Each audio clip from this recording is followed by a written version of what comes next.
That's mommy's. Use this if you want to smell like daddy. You never had to question if you were a man, so why give your money to a corporation that doesn't know if their products are made for men? Try Jeremy Razor's hair and body products. Jeremy shampoo and conditioner are made with tea tree oil to naturally clean and restore your hair and scalp, argan oil to soften your hair and not your masculinity, and aloe vera to moisturize the hair and scalp. It's all paraben-free, sulfate-free, phthalate-free, and most importantly, 100% woke-free. Not to mention, it smells amazing. Go to jeremyrazors.com and use my special code BURNS15 to save 15% off. That's jeremyrazors.com. Use my special code BURNS15 to save. Guys, put it in the chat. Let me know that you could hear me and see me. Put it in the chat. Let me know that you could hear me and see me.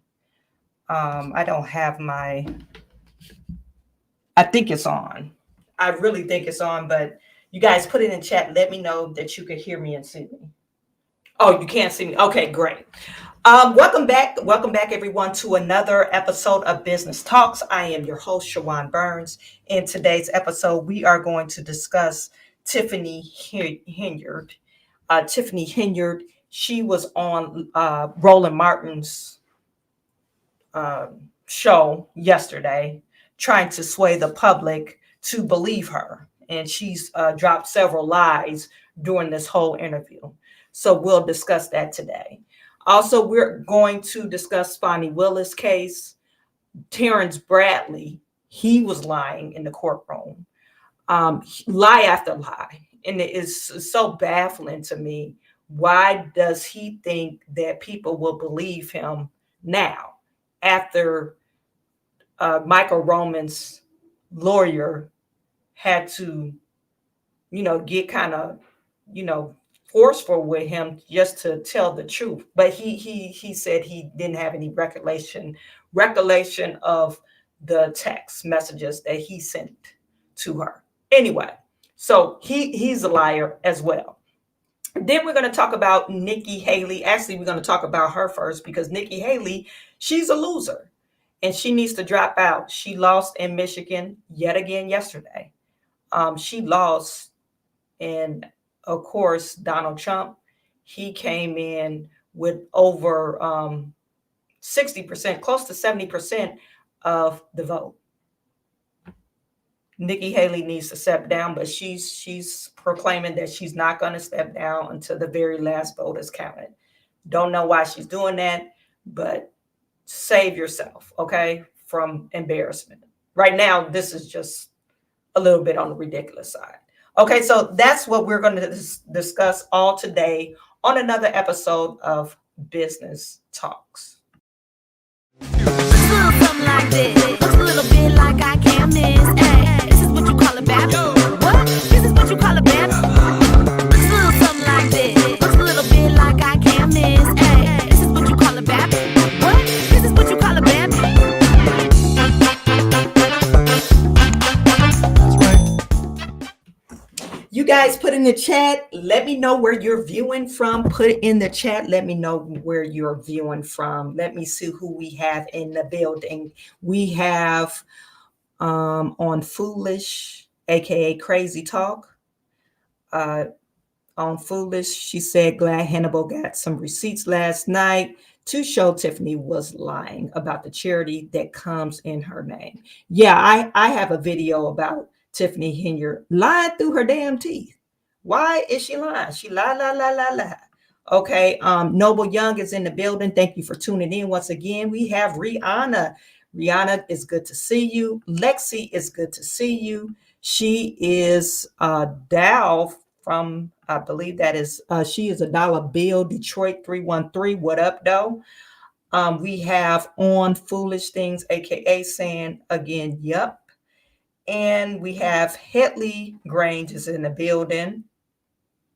Samuel, King Pisces, Nathan, Cora is in the building. Matt Calhoun is in the building. Let's see who else we got. Kent Woods is in the building. Samuel Battle is in the building. You guys, thank you for tuning in. Philly Fight, Philly Fight Doctor in Pretty in Pink. Kathy Fields from Long Island. Carol Cruz from Boston, Massachusetts. And Diva V is in the building. Hello, I saw her on that show with Roland like she is an angel. I wish that someone could hold her accountable for what she has done. This is Lovely V Day from Lansing. Love your show. Thank you, Lovely V, for tuning in. So yeah, Roland Martin, he didn't give Tiffany any pushback. And usually he does. So I don't understand, maybe because she was in studio and because she's a woman. Matter of fact, he interrupted Jason House was on after her. He interrupted him more than he interrupted Tiffany Henyard. And it's like, you're supposed to be a journalist, I'm assuming. So just hey, okay, I'm asking you a question. You didn't do any research. You didn't do any follow-up questions. It was one of those things. Maybe I'm thinking Tiffany Henyard, publicist, is friends with Roland Martin, and they said, take it easy on her. And even if she did, even when he did take it easy on Tiffany, she still sound like a damn fool, because some of the questions that he asked her, she answered, and it didn't even make sense of the answer that she was giving him. Anyway, so let's go to Nikki Haley. I just want to show you guys the stats of Nikki Haley losing. And Nikki Haley, again, she's vowing not to leave the primaries because I guess I'm not for sure what she's thinking. Maybe she's looking for a turnaround. Super Tuesday is next week. I really don't know what Nikki Haley is thinking. Okay. So let me just share this tab with you. Michigan. Let's look at the results of Michigan. Michigan, Donald Trump won 68.2% of the votes. He gained 16 delegates. Nikki won 26% of the votes. 3% of these votes are uncommitted. And Ron DeSantis, even though he dropped out the race, they had him on the ballot. He won 1% of the vote, and the rest is divided up between Christie, Vivek Ramaswamy, Ryan Blinkley, don't know who that is, and Asa Hutchinson. So, but Nikki Haley, she's still vowing not to lead the race. And why is Nikki Haley vowing not to lead the race? Is like, just give it a rest. Nikki, you need to just step down and save yourself, number one, embarrassment and money. I said this the day before yesterday. It's just really get to the point that it's really embarrassing now. Do I want to watch this? No, we don't really need to. We don't need to watch this. But she's promising not to quit. Okay. She's promising not to quit. A couple of things about RNC. Mitch McConnell, I don't know if you guys heard, he's stepping down. This is his last term. You should. Okay. We already had Feinstein dying in her seat. Mitch McConnell, you've been having some type of, whatever, spasms, whatever you've been facing. You need to go. Okay. And then another thing, Mitch McConnell, I don't know. I guess he's part of the Uniparty. I don't know. I know he's in bed with China. Some of the things that he does, he's basically, a Democrat. They say he's a Republican, but he's not. He's not a Republican. Anyway, so he's stepping down. And then I don't know if you guys know Ronna. What is her name? Ronna.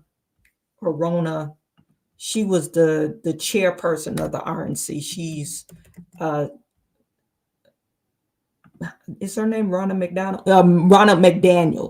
Ronna McDaniels. She announced her resignation a couple of days ago.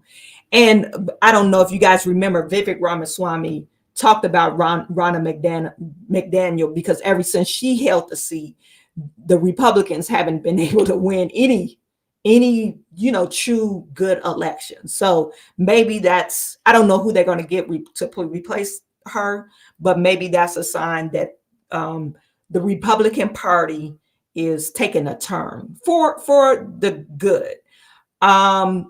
Another thing I want to mention to you guys, Black folks created the Republican Party. Okay. It's literally our party. So when you hear like, oh, their Republican parties are racist, blah, blah, blah.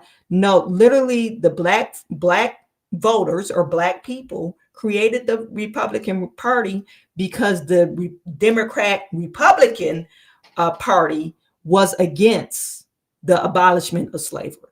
That's why the party literally exists today. Anyway, and then there was some other stuff that they included, but it was the Deep South Democrats that did not want for you and I to be able to vote, to be a person, counted as a person, a full body. So that's why the Republican Party exists today. Okay, and there's some other reasons too, but that's one of the main reasons. So when they're saying, or when you hear the media says, "Oh my God, I can't believe they're Black and voting Republican," well, it's your party. You should be voting Republican. You should, literally. And if you believe in smaller government and less government control, you believe in your Second Amendment rights, all those things that were established that they tried not to give you, if you believe in those things, you should be voting pretty conservative. I wouldn't even say Republican, conservative. Anyway, I'm not going to go down that road and beat a dead horse. Well, I'm going to continue to talk about it, but I don't want to go off on a tangent. Now, our second story, I said enough about that. Our second story, I want to talk to you guys about your girl.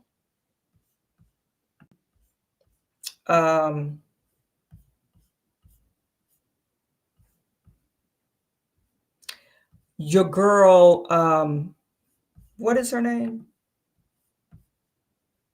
Tiffany Henyard. Let me just share this screen with you if I can find it. Okay. And I'm going to try to find the part where she's talking about the CARES Foundation, but I want you guys to hear this particular talk with Roland Martin.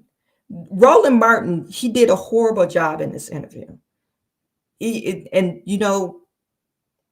I know he has demographics where he catered to mostly maybe Democrats and a Democrat progressive audience. I don't really watch Roland, but I know sometimes he does give people pushback. So I didn't understand why this interview happened this way. And he claims throughout the whole interview that he knows how government works, which he does. So it seems like he didn't answer or ask any tough questions, of Tiffany Henyard. So these were softball questions that, I think I could have did a better job. And I don't have a degree or background in journalism. I mean, come on, common sense. You're going to just take what she said face value without any, back question or follow-up questions. And it didn't make sense to me. This is her talking about the bills and the deficit. Tiffany claims that the deficit is only $2 million. This is her. That's one of the issues there. You have other trustees who suggested that the city is in a deficit. What is the state of the city's finances? So we are in a deficit, but it's not what everybody's claiming it to be. They're going around with false allegations of $5 million, $7 million, $8 million. It's all false. Our deficit is $2 million. $2 million. $2 million.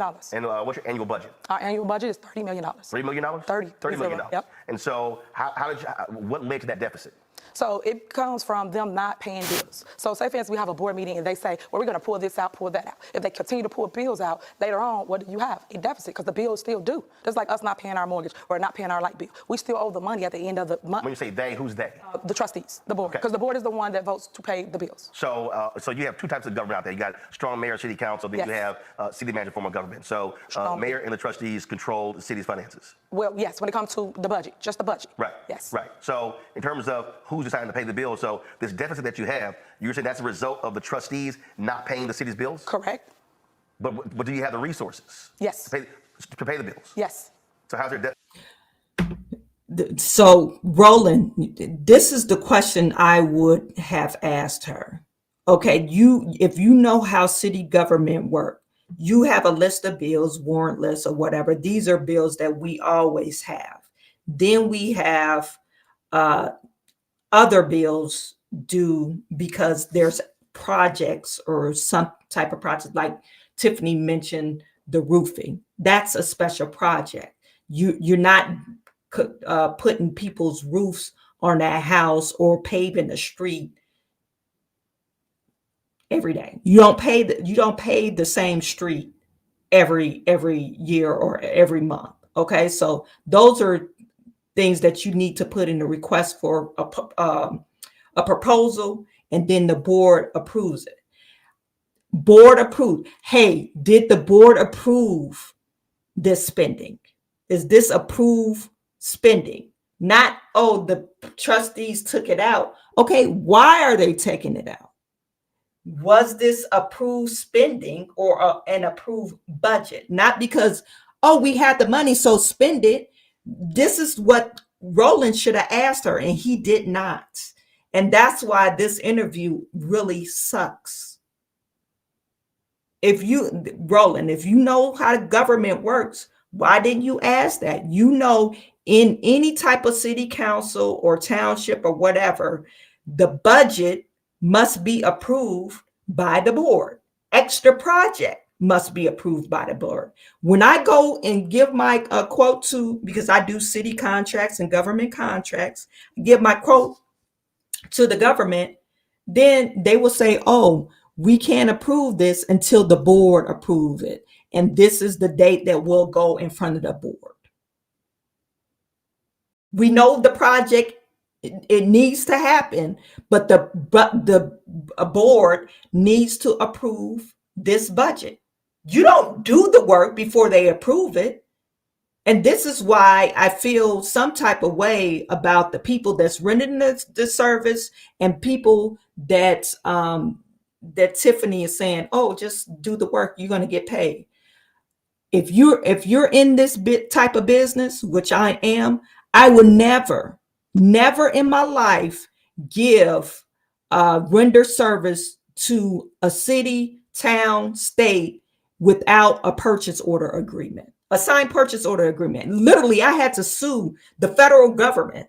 I did a subcontracting work for the federal government a couple of years back, and they never paid me. I sued them. I had to literally go to court to sue them, and I got my money. So this is what I'm saying. If you don't have a approved purchase order, somebody signed an invoice, and not Tiffany Henyard, then that means, okay, this work was approved by the board. But Roland Martin, I thought you knew how government works. Why didn't you ask her that? Anyway, moving forward. Because they won't pay the bills. So it's still on our books. Until we release the check and pay the bill, we still count it as a deficit. So you say, so you have the money to pay the bills. Correct. You're saying your fellow trustees won't pay the bills. Correct. Why? I'll give you a prime example, just to make me look bad. I'll give you a prime example. My job is to govern. That's what a mayor does. I'm an executive branch, they're the legislative branch. When I go get money and bring back to our community many grants, they refuse to pay things for residents. I created a roof and window program. They would not vote to pay the vendors to fix the roof and windows for our seniors and our veterans. Why? The money's there. It's in their bank account. You can see it. Why would they not pay the bill? Roland Martin, you should have gave pushback. How come they're going to court saying they can't see they don't have access to the bank account, they don't have access to the bills? This is why I know Roland didn't do his research, because throughout, it's even made national media. Roland, why didn't you give her pushback on this? Anyway, I wasn't trying to get through all her whatever she's saying, because it's basically she's saying lie after lie. I really wanted to highlight this CARES Foundation, which was really crazy to me that Roland Martin wouldn't give her pushback on this. So therefore, that program got on hold. These are things but what they're not telling you is what I'm telling you here. People got to state facts so people understand. Right now, just throw this out there, throw that out there, and no facts to back it up. What I'm trying to understand is this is not a large city. Okay, I spent 6 years in Chicago, and so whether you're talking about Dolton, Harvey, we're not talking about large cities. Right. There's a whole lot of drama for a town of 20,000 people. I agree, but it's led by one person. Who? Their legislative council. He wanted to take me out of my seat. Who is that? That is Bert Oderson. So you think all this is because he wants to beat you? Yes, he wants the position of corporate counsel. Explain that. Corporate counsel is the one that run the day-to-day for a village. They're the one that's sitting next to the mayor at the board meetings, and they basically have all the lawsuits. So anybody that sues our village, he will be the person that go and defend it. So it's all about contract. It's all about power grab. That's all it is. So is he a fellow? He's a trustee? No. He's the trustees legislative council. So they use him to fight against me. So I'll give you another example. They just had a secret squirrel meeting. What I mean by Roland Martin should have gave her pushback on that. Hey, okay, this guy, legislative counsel, which is the guy that was on the emergency board meeting, if he would have looked into the board meeting, Roland, you have 1.2 million followers. You don't have researchers? You guys put in the chat. A guy that have 1.2 million followers don't have researchers. Does that make any sense? Does that make any sense? You didn't research even the very last board meeting. They talked about how her counsel that sit next to her been playing both sides of the fence. He's been filing suits against the board and the city and representing the board and the city. Does that make any sense? Why would you want to have a counsel on your team like that? And I'm talking about Delgado.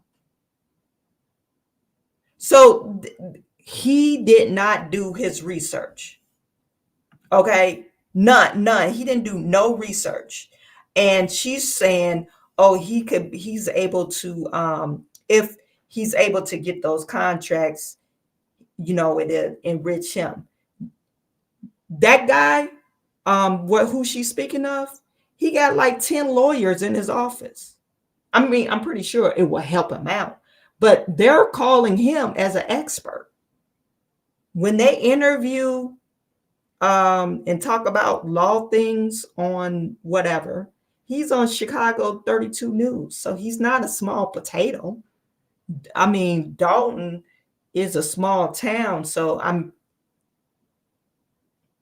he's not going to get enriched like that. Now, the way you going, you always, because you got a lot of mess going on, so you probably is going to get sued a lot.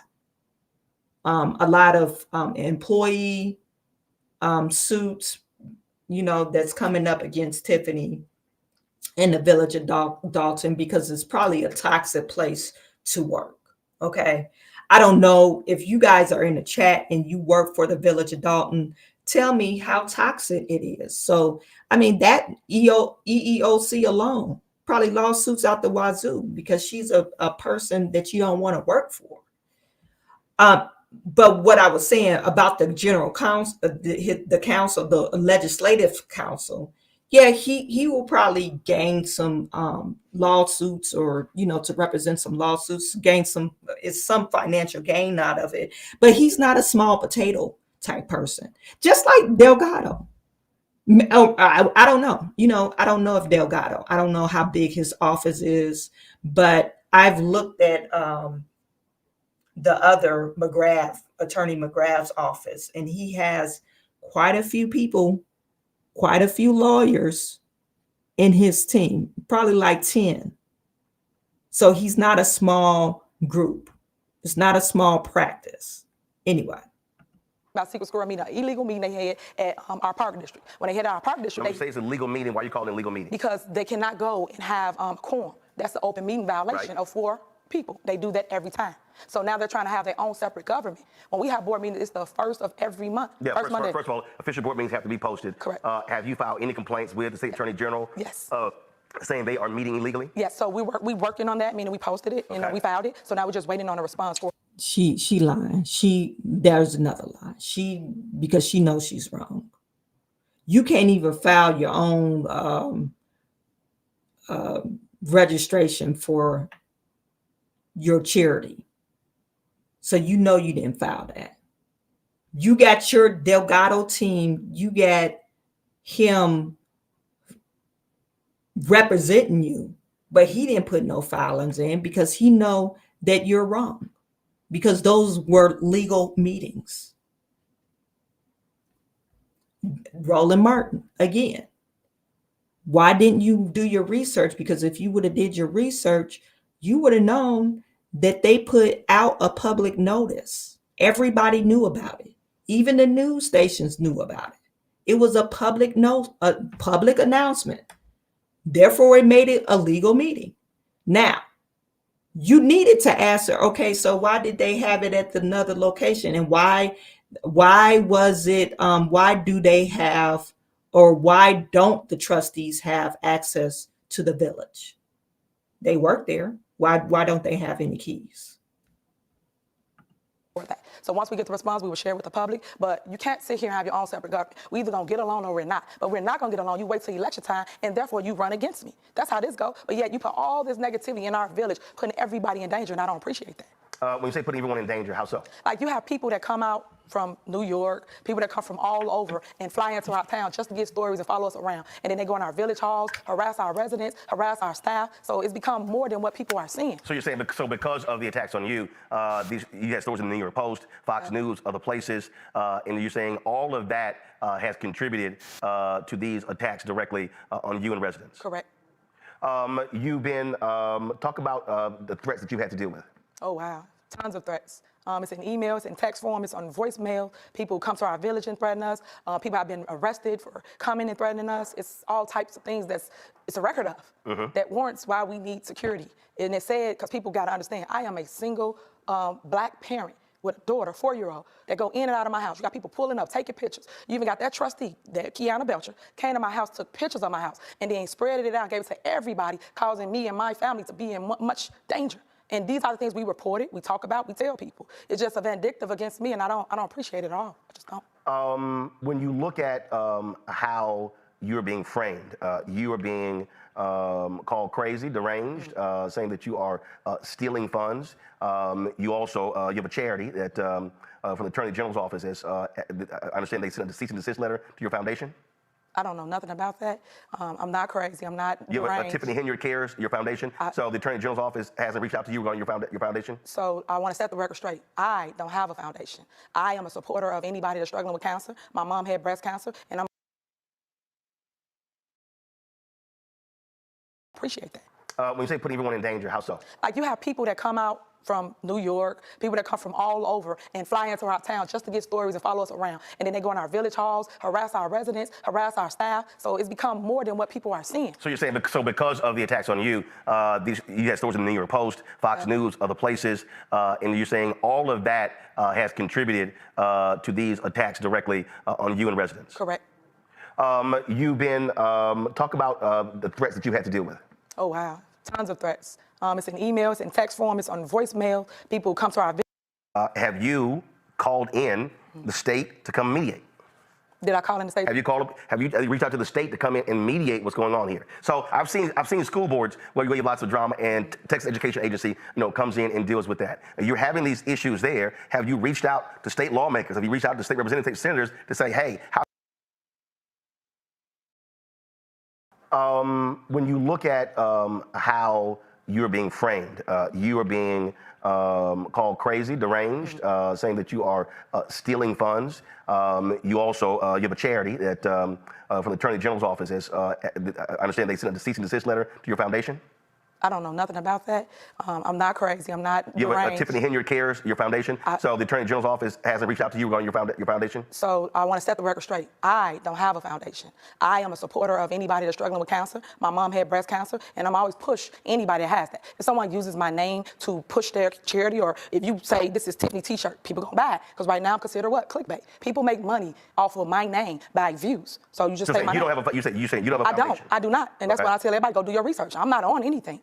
So when we see all of this back and forth, when we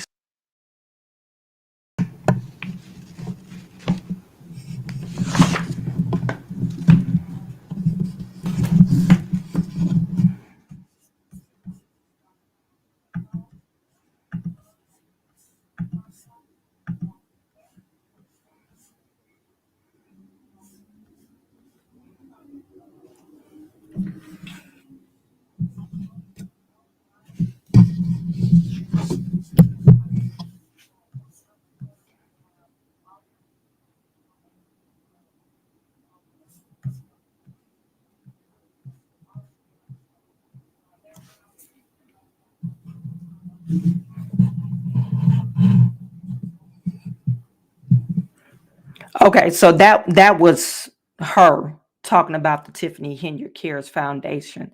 Let me know. Just put in the chat. Let me make sure. Hopefully, you guys could hear the sound. You said no sound on the video. We can't hear the sound on the video.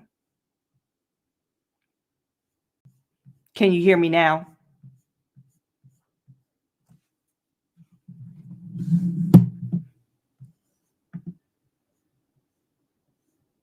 Can you hear me now?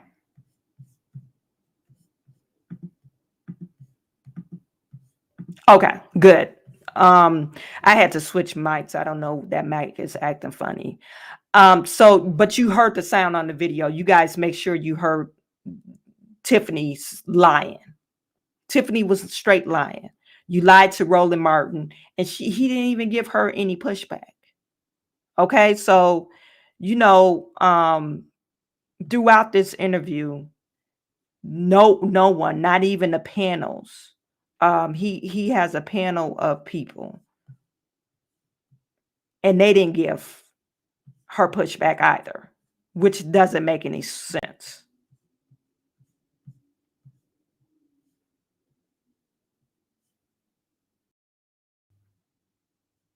Let me play the video again. Let me see if you could.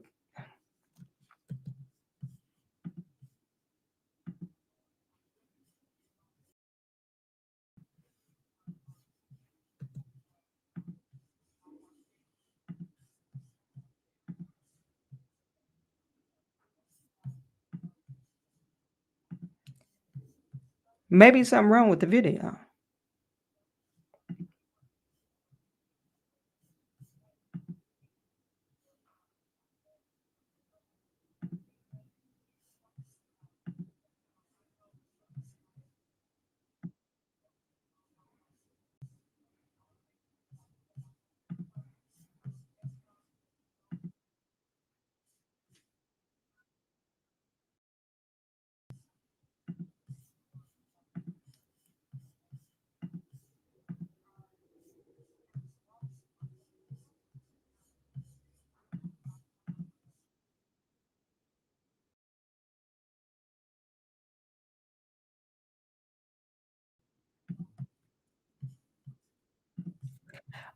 I'll try to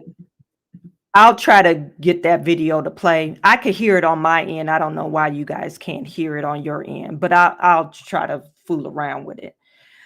But she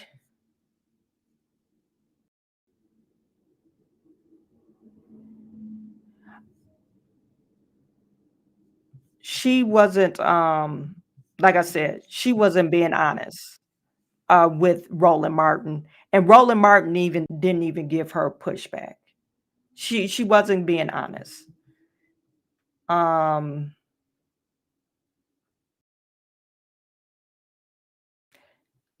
Before we couldn't hear you, now we can't hear the video. Yeah, I think something's wrong with maybe, like I said, I could hear it on my end.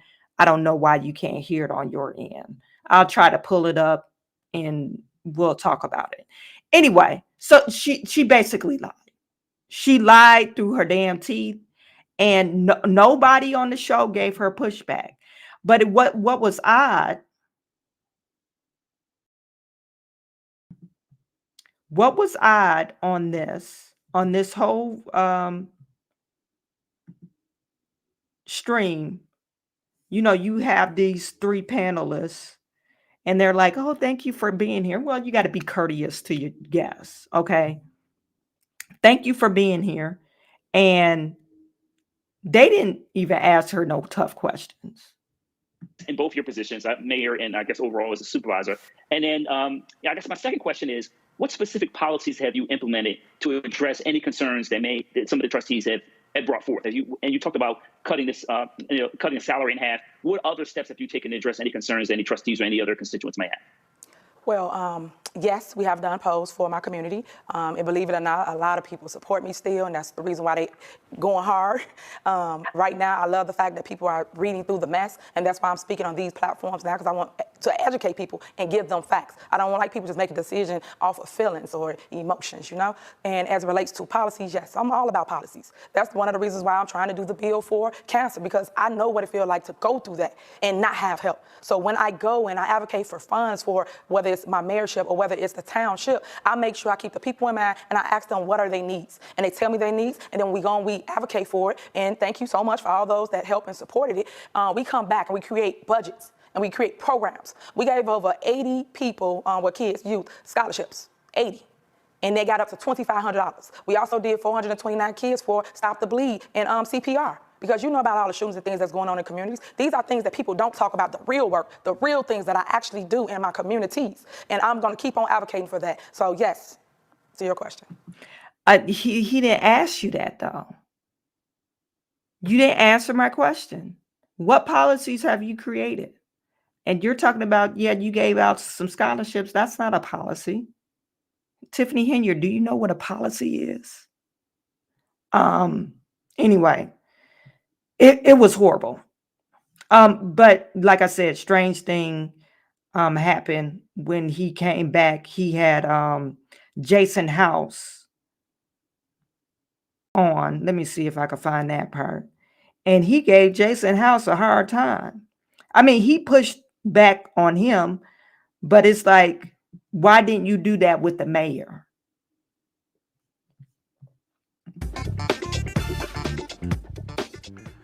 Jason House is a trustee of the city of Dolton. He joins us right now. Trustee House, glad to have you here.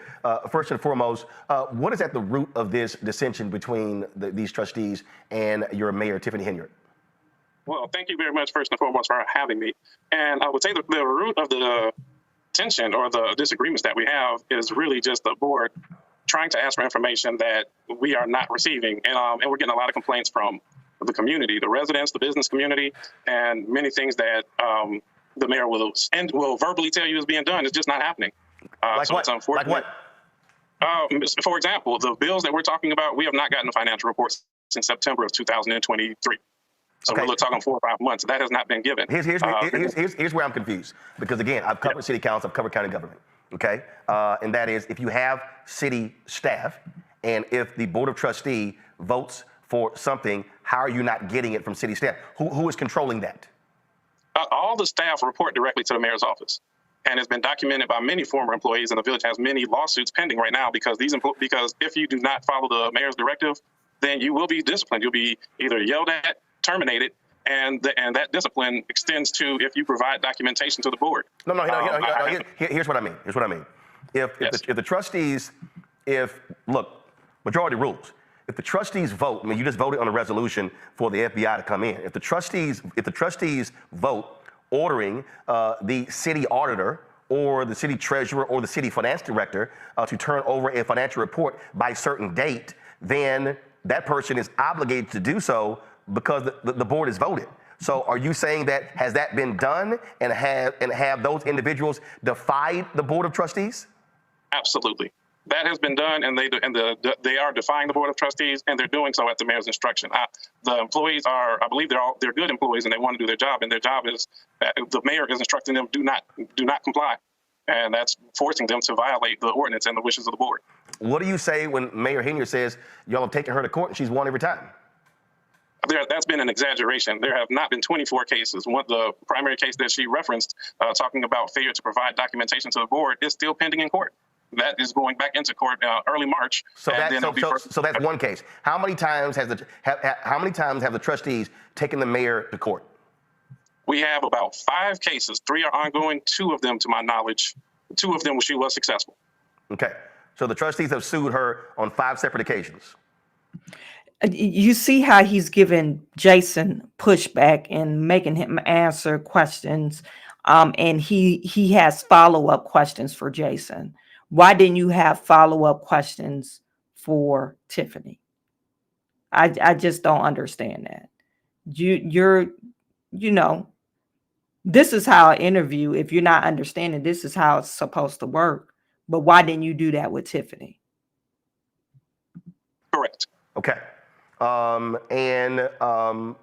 When she says that the collective bargaining agreement states that security detail, that is a part of that, I take it you've seen that CBA? I have seen the CBA. And what does it say? The CBA does allow for a mayor to have reasonable security and does not allow for overtime to exhaust the village's budget. It does not allow for the uses that are being done. So when you say, hold on 1 second. So when you say reasonable, does the CBA stipulate that the mayor is to have 2 security officers, 3, 4, 5, or is it undefined? I did not see a definition. However, it does stipulate that overtime hours cannot be utilized, which is what's happening in this case. Okay, so if the CBA states that, so again, I just want to be correct. You're saying that the CBA states that the police officers who are on the mayor's detail cannot accrue overtime. Y'all are saying that is happening. Yeah, that is absolutely happening. And if I may take that a step further, the core of the issue that the board has, or the board majority, is that the village cannot afford this luxury that is going on right now. In previous years, our village has never had over $600,000 worth of overtime. And this past year, we had $1.6 million in overtime. And hold up, that 1.6 million overtime, was that solely for police? Yes. The primary cause of that overtime was because of the police, because of the security detail, and those officers are traveling outside of the village of Dolton.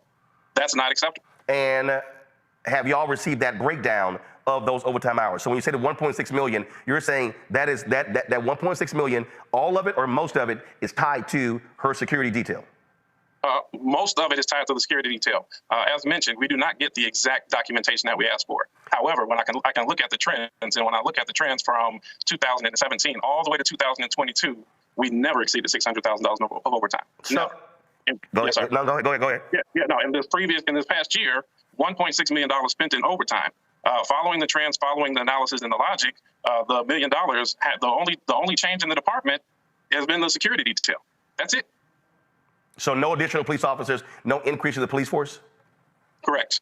No additional. Every year we put, just as we did this year, we added 10 additional officers into the budget because we know the importance of officers being on the street. We know the importance of trying to make sure we don't wear these officers out. And I think you correctly mentioned the former police chief's statements because he was in the prime position to identify what's going on. So, I mean, even from his mouth, it's identified that their manpower was stretched. The village really is really having difficulties, and those officers work very, very hard. And it becomes even more critical when you're down manpower because the security details being used in ways that it shouldn't. The mayor said that the reason Dolton has a deficit is because the trustees are not paying their bills. What do you say? That is completely false. So when she says the trustees go through and pull out certain bills they do not pay, she said that the money's there to pay the city's bills, but you, the trustees, are not paying the bills. And that is completely false. The money, and at every meeting we ask, is the money there? And the response will be yes.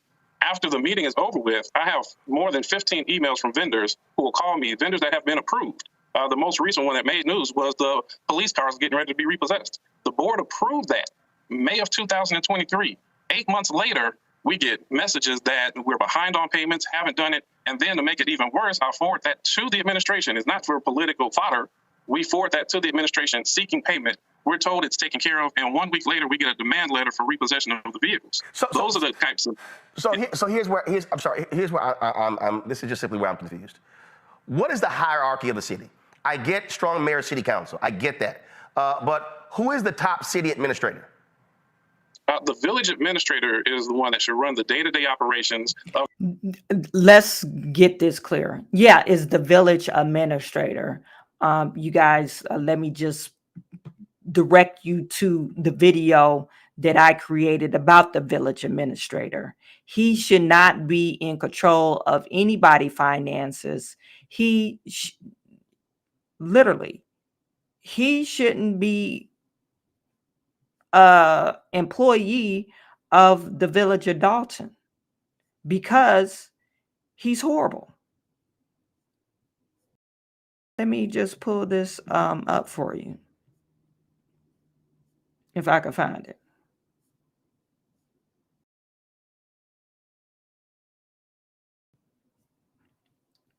Oh, this video right here. Share this tab.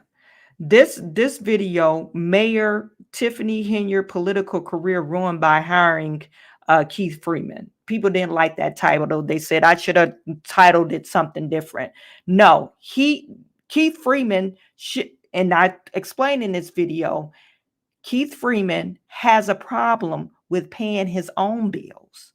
So why in the hell would you put him as an administrator over a town that brings in $30 million or $28 million? He can't manage his own life. He has a criminal past of theft. This is not like, oh, he had a criminal past because he ran a speed light or he decided to get in a fight or something like that. That, you know, okay, you got into it with somebody, your neighbor or whatever, when you was. No, he has a problem with theft, thieving. He's a scam artist. So that's the village administrator that they have in, and mind you, he's not a formal employee of the village of Dolton. So he shouldn't have any power because he's a 1099. He doesn't pay any taxes. This is what I discussed on this video. So if you guys want to view it, it has all about Keith Freeman. But like I said, Roland Martin, why didn't you do your research? Because if you would have done your research, you would have known that this is a problem. Now I got to go back to, okay, here it is. Of the village, and they are appointed directly by the mayor's office. Gotcha. Who is that? The village administrator's name is Keith Freeman. Okay, that's the village administrator. Okay, Correct. Appointed by the mayor. But Correct. Doesn't that person answer to the council? So when you're in a council meeting, and again, I've spent way too much time covering city councils. Do you not call him to the table and ask the series of questions in the council meeting? Currently, no. When they first came on board, we would do that. And ultimately, Dolton has become known for the banter and the back and forth. So because as a result of that, we try prior to the meetings to send emails. We try our conversations. But if we try to, in our meeting, trying to call the administrator or some other staff to the table, we are met with resistance and over talking directly from the mayor. Okay, and then that becomes the sideshow that makes the village look bad. Okay, but again, what I'm trying to understand, and I'm coming from the perspective of somebody. Roland, why did you have this same energy for Tiffany Henyard? Because Jason House is really making sense right now. But yeah, I could understand him saying, okay, if he answers to you, why isn't he answering to you? And then Jason House would say, well, Tiffany Henyard has her paws. These are her people that she put in place and she's controlling, and they're on notice. Hey, you're not supposed to do this and this and this. And actually, Keith Freeman is he's directing the staff. You don't send out emails. You don't send out FOIA requests. We don't answer emails. We don't do this. Everything needs to go through me. If you answer it, you're on the chopping block. Okay, so I can understand that question. But the same energy, oh, I don't understand, especially that Cares Foundation question. You're allowing, that didn't make any sense. You're allowing a person to use your name and you didn't give him any pushback? Oh yeah, people want to use my name because I'm just so popular. And you know, people want to, I'm making people go viral, and my name is this and that. Yeah, but we're talking about on the actual foundation. And you have a lawyer. Your lawyer should have said, oh, you could send a cease and desist letter. Roland, would you allow someone to use your name on the foundation you don't know nothing about? Yeah, it's your name. You could send in a cease and desist letter. So what are you saying? So he's acting like, oh my God, I don't understand. Like, why didn't you have this same energy with Tiffany Henyard? I think my biggest problem with this whole interview is Roland Martin. Not really Tiffany Henyard. We knew Tiffany Henyard was going to lie because she lies all the time. It's Roland Martin. You have 1.2 something million followers, and you didn't hold her accountable. You didn't put her feet to the fire. And it's very shameful. Who has covered Fort Worth, Austin, Dallas, Houston, Chicago, city councils, county government, state legislature, Congress. This is a town of 20,000 people. All right? Yes, sir. So this ain't, I mean, no disrespect to Dolton, this is small. And what I'm trying to understand, if you have a city administrator and you got a council meeting coming up, how do the trustees not say, and I'm say, okay, on the agenda, city administrator so-and-so, are these bills being paid? Is this being handled? And he has to answer to that.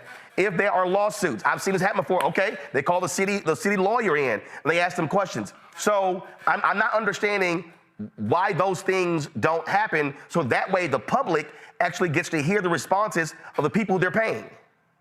So, and if I may, so thank you, and I agree with you, especially for a town of this size, it really shouldn't be this difficult.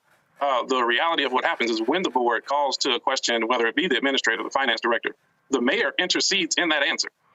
So this is it's really being pushed from the mayor's standpoint because she wants to control the narrative. She does not allow those individuals. She instructs them, do not answer the question. I'm going to answer this. You got your answer. She'll overtalk and bang the gavel to try to really make sure that the discussion that should happen in rational communities does not occur. And I think, and many people watch and tune in, we have a board meeting, our council meetings are watched by 15, 20,000 people. A town of our size should never have that. I mean, most board meetings should be to the point, but people have picked up on and recognized that, unfortunately, the mayor's office really tries to dominate the meeting, really goes in and insults board members, insults seniors, insults the clerk's office, and it's become a sideshow that's really made us look bad. So when is the next city council meeting? It is next Monday. I believe that's March 4th. Okay, next city council meeting. Roland, you're asking stuff that's on the Village of Dolton YouTube page. You're asking questions that's in the news media. You know, the questions that we already know because we've done our research.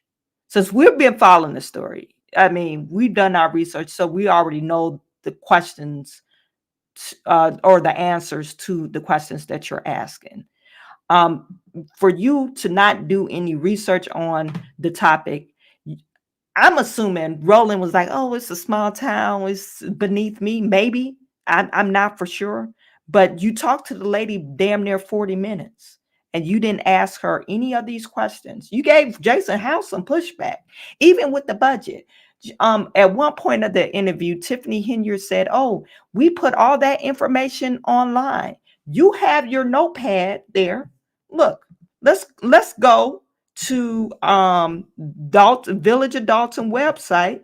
You said you put this information on your website for everyone to see. They got something about Black History Month. Okay, we see that. Where's the board meeting at? Let's see. Scheduled water bill. We got water bill. We could ask for appointment, view meetings and agendas. We have agendas on here. Let's look at agenda. So we're able to see the agenda, which is good.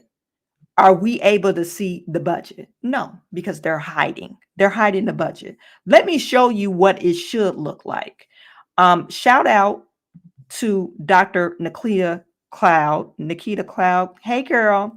Thank you for the super chat. Really appreciate you.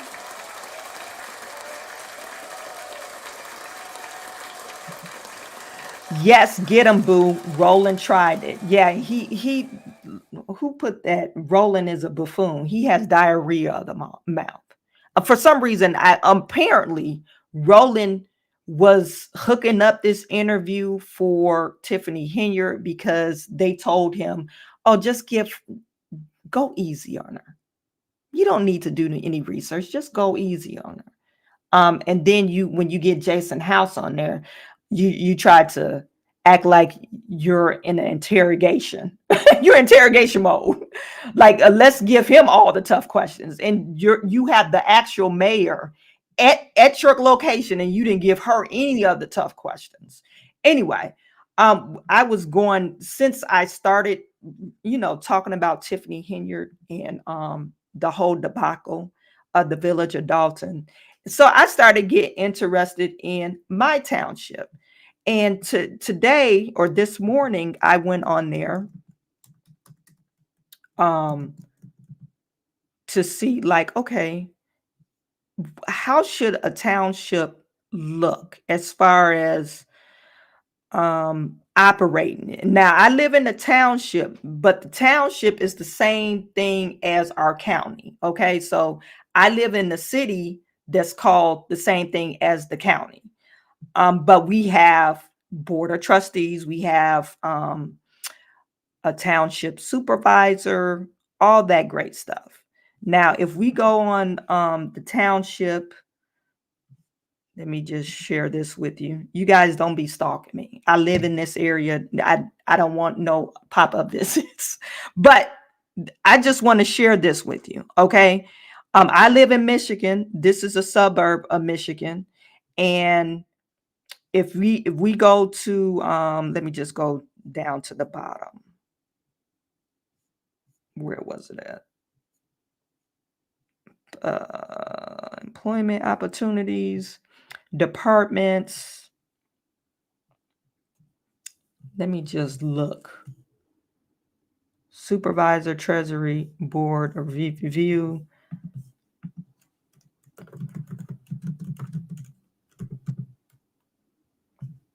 Board of Trustees. So they have Board of Trustees. They have information, something, the schedule meetings and stuff like that. Okay. Then they have agendas, most recent agendas. And everything is on Zoom. But one thing that's really different that stood out for you can actually search the budget, township budget.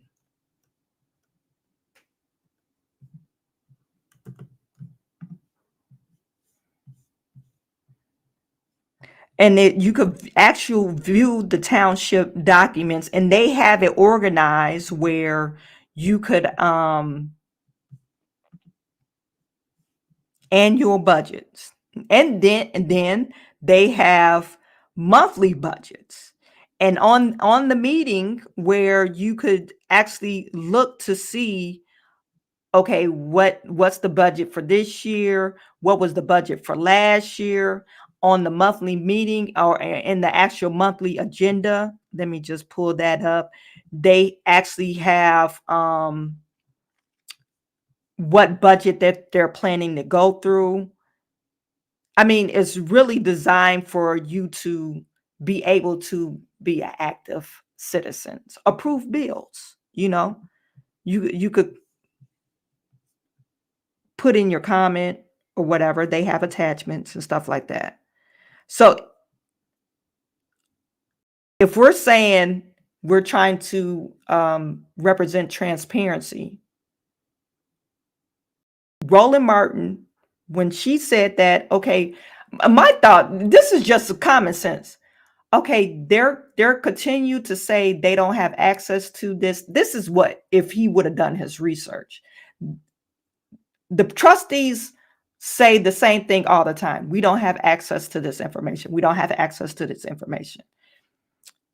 Roland Martin asked this question. Well, they don't have access to the information, blah, blah, blah. Oh, and Tiffany responds, oh, they have access to the information. I put it on my TikTok channel. I put it on our website. Well, okay, let's go to your website. Where is it? I would have did that. I would have called her out. Okay, let walk me through so I could see where this budget is located at. So it's like you didn't do any of the research, and you have had these people on, and you didn't give them any pushback. But you decided to give Jason House the pushback, and he was actually answering all the tough questions that you should have asked Tiffany. But you didn't. Anywho, you guys, I'm not gonna beat a dead horse. These people are crazy. To me, it doesn't really make any sense. It really doesn't. Gracie, you're right. Roland, sloppy and messy. He's totally unprofessional. Nikita says there hasn't been a budget in 2 years. NDC flew in for that madness. What? Are you in DC right now? Yeah, you got to text me. Super 23. How many times have Roland been kicked in the head? Roland, he's been kicked in the head an awful lot. A lot. Faith make hey everyone. Boss asks Linda, the ice skating rink is named after her daughter Justice. The skating rink name is Just Ice. So ghetto. Okay, that's the most ghettoest shit I ever heard. You have a skating rink. Some people are saying that skating rink cost $2 million. I hope it didn't. I really did. I hope that skating rink did not cost $2 million. I thought it cost like $100 and something thousand to build that skating rink. But anyway, Taco Man. Roland said he was aware of what was happening, but he didn't address or ask about the vendors being denied and how she was accused of locking out people for the meeting. Exactly. I mentioned that earlier. Okay, Roland, why didn't you address, hey, how come your trustees don't have access to the building? How come last week you locked, and this is the township, you locked the township people out from coming in for public comment. But since Roland is a meathead, he didn't ask that. He didn't ask that.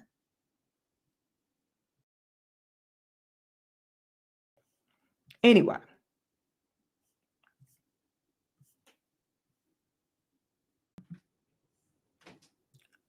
Thomas Roland is this guy with the yellow shirt with the Nefertiti picture on there.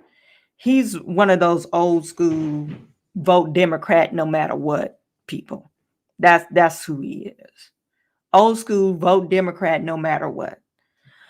Okay, so you guys, I just want to share on to our next story. This is all I'm going to talk about it because we'll probably talk about it some more later on this week. You're saying that you can hear me, right? Let me know. Make sure you can hear me and see me.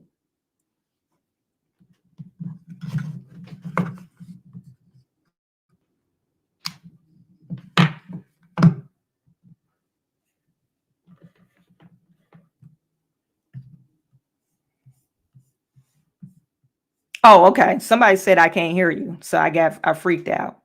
I want to get to our next story.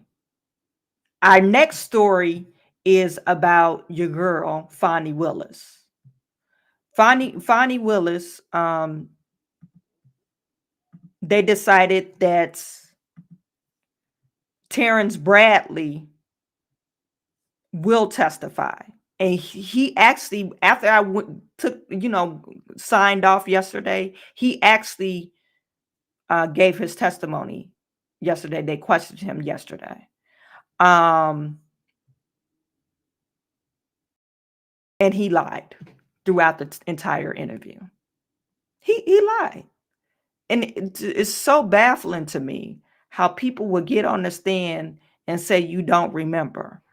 But it happened 2 months ago. So what do you mean you don't remember? That's what his main answer was to every question this attorney asked him. Let's go to this one. Small business owners who want to save time and money should go to buyberg.com to get a policy in less than 5 minutes. If we could have counsel starting with the state identify themselves for the record for the purpose of today. Adam Abadi for the state, Your Honor. All right, and in order of the styling, let's start with former President Trump. I think we have Mr. Sadow on Zoom. You do, Your Honor. Good afternoon. Steve Sadow for President Trump. We waive his presence, and I believe Ms. Little is also on Zoom. And Okay, they were going just through the whole rigmarole about who's present, who's not. Miss Merchant is questioning him right now. Thank you, Judge. Good afternoon, Mr. Bradley. good afternoon. Good to see you. Sorry, under these circumstances. I'm going to just go straight to where we left off before. Fani Willis and Nathan Wade were in a romantic relationship, correct? Correct. And it began at the time that they were both municipal court judges, correct? Objection, Your Honor, based on privilege. That was covered in the attorney-client privilege. Okay, overruled. I do not have knowledge of it starting or when it started. Terrance, you told me that it started when they were both municipal court judges, though, correct? That is incorrect. You never confirmed in writing that it was, instead of magistrate court, it was in municipal court when they started dating? If you're speaking of the text message, you can go to that text message and you can read that text message, and I will explain the text message to you. But you and I did not have a conversation about when it started. You asked a compound question of magistrate court versus, I mean, you said it was magistrate court, municipal, you said magistrate court conference, I'm sorry. And then you asked another question. I said, no, municipal court, nothing else. I'm referring to a different conversation. I asked you, do you think it started before she hired him? And I'm going to object. This was covered in the previous hearing where Mr. Bradley said he had no personal knowledge of the exact text that Ms. Merchant is speaking of and actually used in an attempt to refresh his recollection, and he explained exactly what he's explaining before the court. So this is repetitive and unnecessary. So I would object to asked and answered and relevance at this point. All right, perhaps we'll get there, but I think first Ms. Merchant has the right to draw his attention to the exact. Throughout this hearing, the judge is going to allow a lot of questioning, even though they're trying to invoke this privilege. Well, we already decided that, or the judge already decided, the conversations that he had about Fani Willis to Terrance Bradley, and I'm speaking of Nathan Wade. Nathan Wade had conversations about Fani Willis to Terrance Bradley. This is not privileged information because you're not acting as a lawyer. You're just talking to me as a friend. So they're going to invoke this privilege nonsense, but the judge is going to let them ask these questions. Potentially inconsistent statement. Thank you, Judge. May I approach him? So overruled. This is the text section. So you.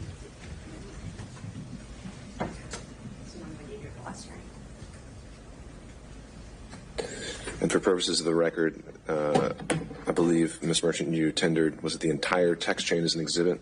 I only tendered a few of the texts, but I did give the state their courtesy copies last time of the exhibits. Was this one tendered?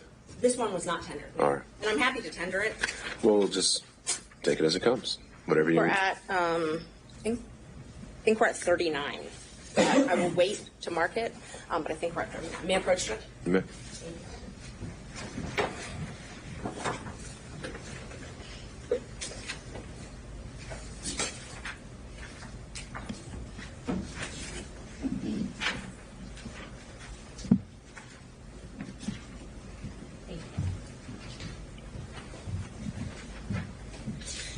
All right.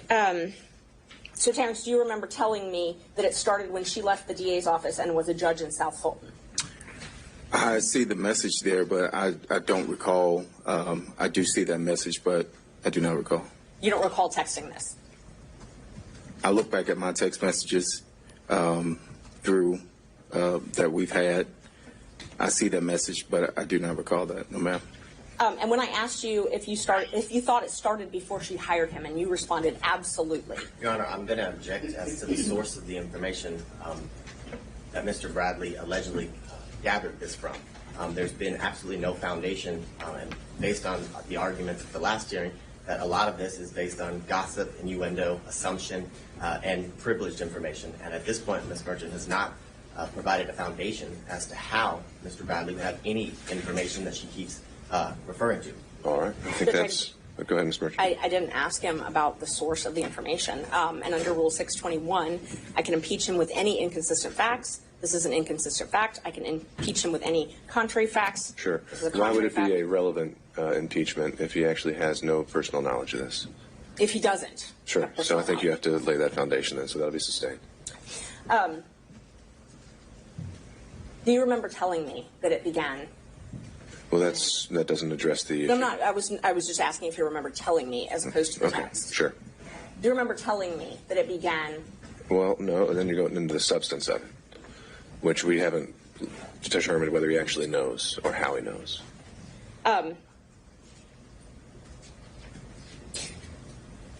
You told me, in fact, you corrected me when I said magistrate court. You corrected me and said it was municipal court. Yeah. Do you remember that? Same objection, Your Honor. This is the exact same issue, right?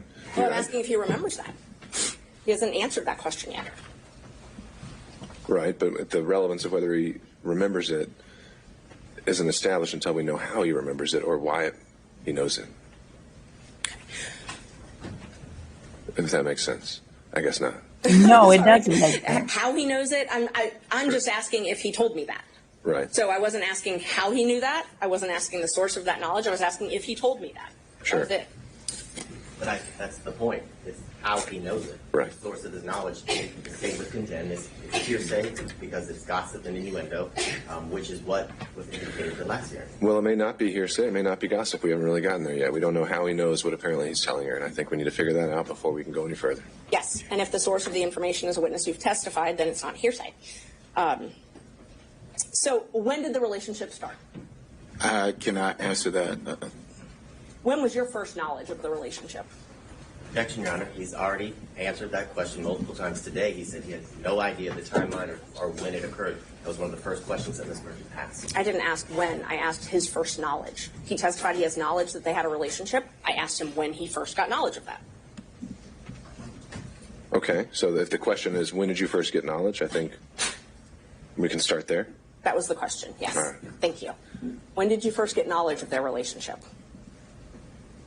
I've said over again that I didn't have any personal information where I could personally say when it started. I've said that time and time again. So I don't know when the relationship started. And that wasn't my question. So my question is, when did you first gain knowledge? I didn't ask the source of the knowledge, didn't ask you to comment on the validity of the knowledge. I asked when you first had knowledge. We'll get to the how, Mr. Abadi. So I'll note the objection, overrule it. You can answer that. Just for the record, I appreciate Your Honor. But he said he has no personal knowledge, so it's clear he had to gain the knowledge, not from hearsay. He could have gained it from Mr. Wade. Well, I mean, most of us learn things from hearsay. The question of whether it's admissible, right? And that's what we got to get to. So. I apologize. You see the judge face, he's like, please let me get out of this courtroom. He's like, this is a bunch of bullshit. I believe his name is Scott McAfee. He's irritated by this whole thing. He doesn't want to be here either. For some reason, Terrance Bradley, he gave all this information to Michael Roman's attorney, right? And then now he's trying to take the information back because something happened between January and now. Something happened to Terrance Bradley. Maybe they said, dude, somebody came to Terrance and said, dude, you need to tighten it up or something's going to happen to you. he probably received some threats. They probably said, we're going to ruin your career. Maybe in hindsight, he's looking at it like, oh, I shouldn't have did my friend like that, quote unquote, because he said he's still Nathan Wade's friend. But Nathan Wade, I don't think Nathan Wade view him as a friend anymore. But something, like I said, something happened with Terrance Bradley. Why is he backtracking on the information he gave Michael Roman's attorney? It really doesn't make any sense. And so, like I said, he lies through this whole interrogation. When did you first get knowledge? I'm not qualifying what type of knowledge. I'm just asking when you first knew about the relationship. I don't know how to answer that. I mean, so I can't give you a date if you're asking for a date. If you're asking me, how did I get the knowledge? It would have come directly from my client. Right. So help me understand. I think you say you can't answer that question. You don't know the date. So that's the answer to the question. But I said that 5 minutes ago. We have to make it clear. Yes, sir. Next question, Ms. Merchant. So you don't know the specific date? No. Do you know if can we narrow down the timeline? Did you gain knowledge in 2019 of this relationship beginning? I'm going to object to this line of questioning, as he said he does not know when he gained the knowledge. He doesn't know the specific date. That's fine, Ms. Merchant. I think I'm overruling that. I think we can try to see if he can narrow it down based on goalposts. Thank you. 19, I would probably say no. I mean, I don't have anything that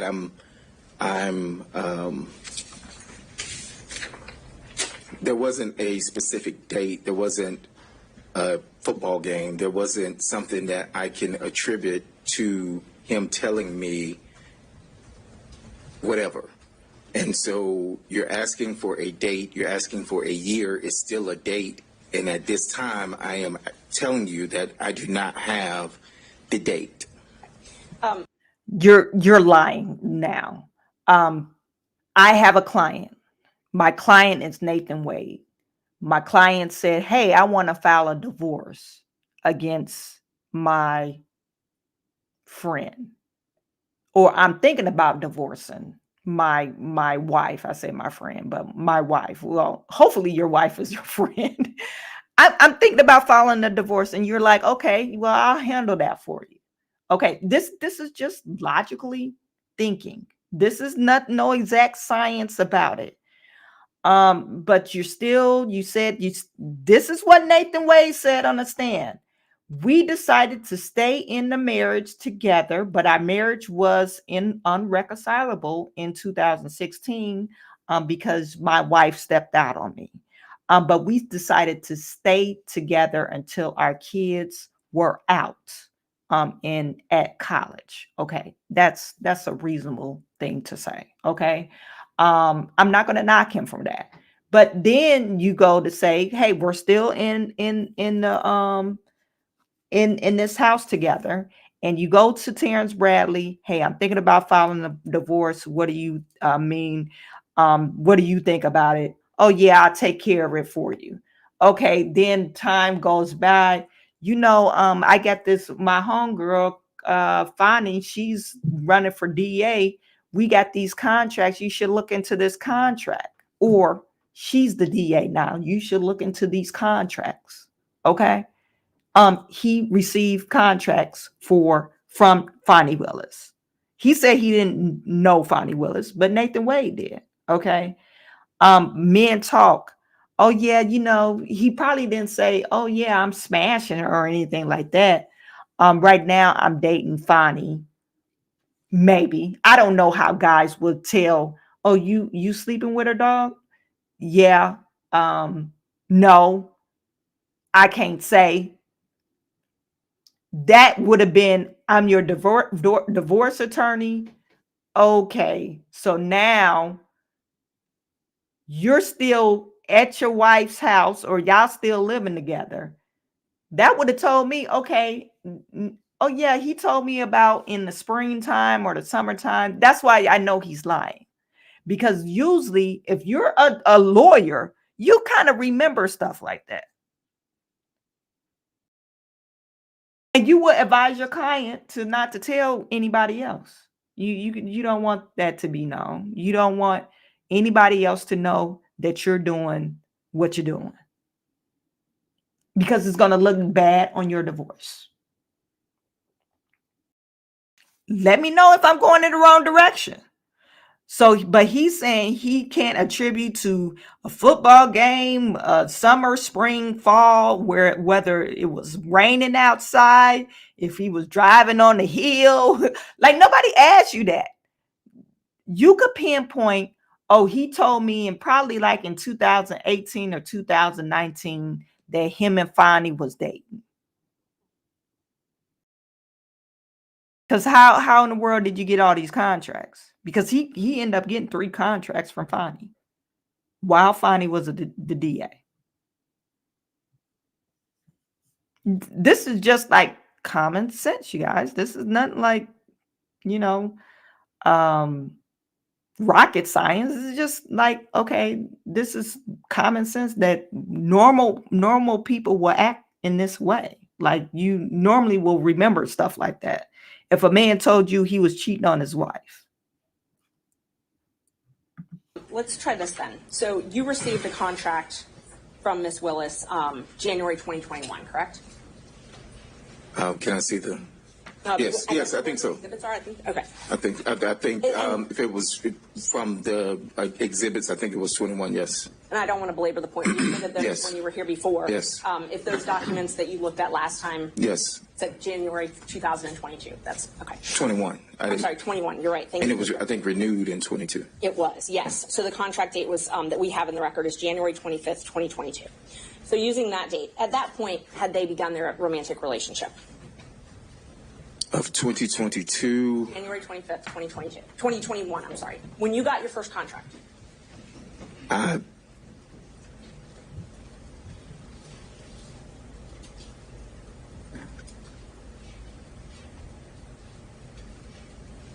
I don't recall. I don't recall any specific dates. No, ma'am. You remember when you got that contract, though, correct? I remember I had the contract, yes. Okay. And you told us last week, or I guess it was the week before now, you told us that Mr. Wade brought you that contract, essentially told you about that contract. That is correct. So Ms. Willis is not the one that brought that contract to you directly. It was Mr. Wade. That is correct. At that point in time, they were already engaged in a relationship, though, correct? I'm going to object, Your Honor. I can't say that. Characterization of what Mr. Bradley just said. He just said he does not remember. There's nothing specific. He doesn't remember the exact date. And I think the question now is to reference it or tie it to maybe some other event that he might remember. I agree with Your Honor. She asked that specific question. He said he does not remember any specific dates after signing the contract. That's exactly what he just said. This is asked and answered. I know, and we're getting to the end of it. So, Ms. Merchant, you don't have much more to pull on here, but he answered that last question. So what's your next one? And Judge, I didn't hear the answer if they were in a relationship January 25th, 2021. Mr. Bradley, do you recall the question? I recall the question, and I can't tell you accurately whether or not they were in a relationship at the time. You asked.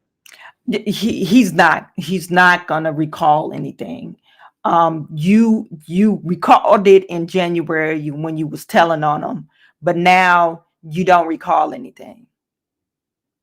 Throughout the line of it's 2 hours worth of questioning.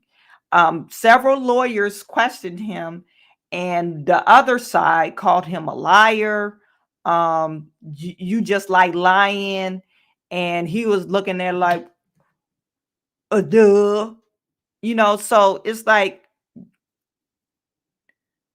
why are you doing this? I don't understand the whole point of you getting on a stand and lying. I don't. I think he needs to be reprimanded or he needs to get charged with a perjury charge, because you sat there and lied and you made, I wouldn't even say you made it up. You gave this information to Michael Roman's attorney, Merchant.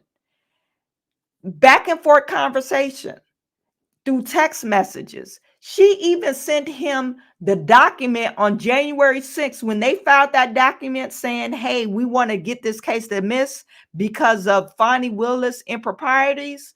He actually read the document and said, oh, yeah, that looks about right. So you're committing perjury on the stand. You're saying you don't remember any of this. And then it's like, you're lying. Then Nathan Wade is lying. And then Fani Willis is lying. All three of y'all are liars. All of y'all should be, throw this whole case away. Throw this whole team away. They're a bunch of liars. This is going to go down as the worst case in history. The worst case in history, all because of this love affair. Of what not to do. Okay, it's going to be taught probably in law schools and what not to do. And when they're talking about ethics and all that stuff, they're going to bring up this case. Because Fani Willis and the men that she surrounded herself with is a bunch of idiots. Like this dude he's an idiot. Nathan Wade, you looking out in space, pausing for 10 to 15, 20 seconds on a question that you should, it's a yes or no question. To me, it doesn't make any sense. Anywho, you guys, I'm not going to spend too much time on it. Friday, I am going to go live a little bit earlier just to cover it because they said they're going to talk about this. Or no, they have other people that they're calling to the witness stand on this hearing. And I don't know if they're going to get to their arguments from both sides, but I will go live because I'm pretty sure that they're going to stream it. Anyway, so I am sending all my good to you. You guys, thank you for tuning in once again, and you have a good evening.